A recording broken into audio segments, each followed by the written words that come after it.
Hello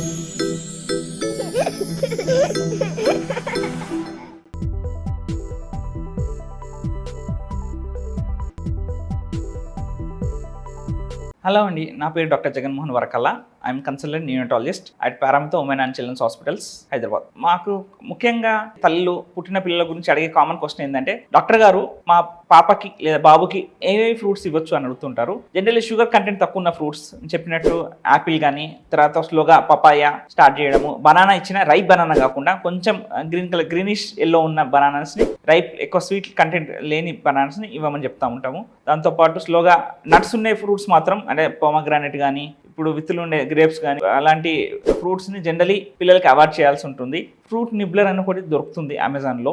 అందులో fruit cut చేసి వేస్తే వాటి స్లోగా సక్ చేస్తూ జ్యూస్ తీసుకోవడం, దాంతోపాటు వాళ్ళకి డెంటిషన్ టీతింగ్ కూడా అలవాటు అవుతుంది. సో అలా జనరలీ 8 months 9 months తర్వాత ఫ్రూట్ నిబ్లర్తో ఇవ్వచ్చు. జనరలీ ఫ్రూట్స్, ప్లెయిన్ ఫ్రూట్స్ కానీ, ఫ్రూట్స్ గుజ్జు కానీ తినడం is better than plain juice for the babies.